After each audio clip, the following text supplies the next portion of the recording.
कि रूटीन का बजट रहा जो बड़ा निराशाजनक रहा, जो बड़ा डिसअपॉइंटिंग रहा, जो उम्मीदें लोगों को थी, जो एक्सपेक्टेशंस लोगों को थी, ऐसा इस बजट में कुछ रिफ्लेक्ट नहीं हुआ।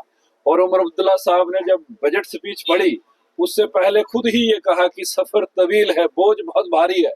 यानी उनको बहुत भारी लग रहा है बोझ, जो अपनी कमिटमेंट जो जो लोगों के साथ जो वादे किए थे वो आज भारी दिखने शुरू हुए। और आपने देखा होगा कि जब एलजी एड्रेस पे जब वो बात कर रहे थे, अपने भाषण कर रहे थे, उस वक्त उन्होंने कहा कि मुझसे बहुत बड़ी गलती हुई कि मैंने जो ये मैनिफेस्टो जो बनाया, जो ये वादे किए, भाई उस मैनिफेस्टो के बेस पे ही आप सरकार में आए।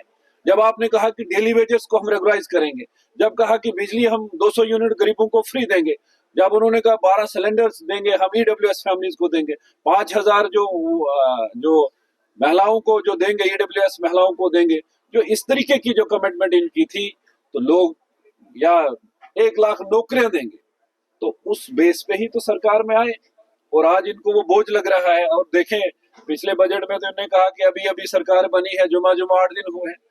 इस बार का जो बजट आया, उम्मीद हमको थी कि डेली वेजेस के लिए कोई पॉलिसी आए, रेगुलराइजेशन की आए, बेरोजगार नौजवानों के लिए कोई पॉलिसी आए, कोई रिक्रूटमेंट पॉलिसी आए, या जो जो बाकी इन्होंने जो कुछ कमिटमेंट की है। लेकिन ऐसा कुछ नहीं, एक रूटीन का बजट, जो फंड्स एलोकेशन, जो डिस्ट्रीब्यूशन जो हुआ, उसके अलावा नथिंग। बजट पर डॉक्टर फारूक अब्दुल्ला का ये कहना है कि आज तक का सबसे बेस्ट बजट है। नहीं, बट पूछना था कि क्या कोई खास कुछ, कोई ऐसा कोई वो बताएं हमको कि भाई हमने ये कर दिया। हम उम्मीद कर रहे थे कि 1 लाख नौकरियां, जो इन्होंने कहा था, इन्होंने कहा था कि 180 दिन में हम जितनी वैकेंसीज स्टेट के अंदर हैं वो सारी हम फिलअप कर लेंगे। इन्होंने कहा था कि डेली वेजेस एक बहुत बड़ा मुद्दा है।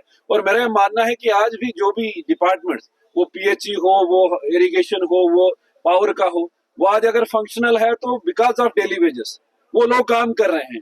सर, बजट में देखने को जो सेंटर की स्कीम है हाँ, उनका उनका उनका बड़ा सारा वो सेंटर स्पॉन्सर्ड स्कीम से बात हुई, लेकिन एग्जीक्यूशन पार्ट में ये फेलियर इनका उधर भी दिखता है। मैंने एक उदाहरण दिया था कल, वो क्वेश्चन आवर में आया था, लेकिन 1 मिनट बचा था। डोडा डिवीजन पावर की जो हमारी जो पीडीडी की डिवीजन है, 86 करोड़ रुपया 2023 में मिला है। पिछले फाइनेंशियल ईयर में 11% काम हुआ था। सीएम साहब ने कहा इस फाइनेंशियल ईयर में क्लोज करेंगे, और आप कल जो जवाब आया है कि 31% हुआ और मार्च तक खत्म करना है। यानी एग्जीक्यूशन फंड्स तो गवर्नमेंट ऑफ इंडिया दे रही है, एग्जीक्यूशन पार्ट पे भी ये सरकार फेलियर।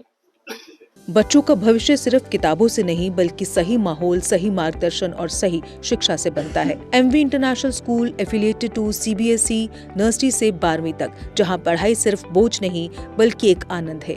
प्रेप स्कूल की विशेष पहचान इंग्लिश फोनिक्स आधारित शिक्षा, बच्चों के लिए आकर्षक किड्स टॉय रूम, लर्निंग के साथ फन अम्यूजमेंट पार्क फैसिलिटी, जोशपूर्ण और प्रेरक गतिविधियों पर आधारित कक्षाएं, क्वालिटी एजुकेशन का भरोसा, 18 से अधिक एजुकेशन एक्सीलेंस अवार्ड्स, अनुभवी शिक्षक और आधुनिक शिक्षा प्रणाली, safe and reliable transport, 47 school बसें, सुरक्षित पिक एंड ड्रॉप सुविधा। यहाँ हर बच्चा सीखता है सोचना, समझना और आगे बढ़ना।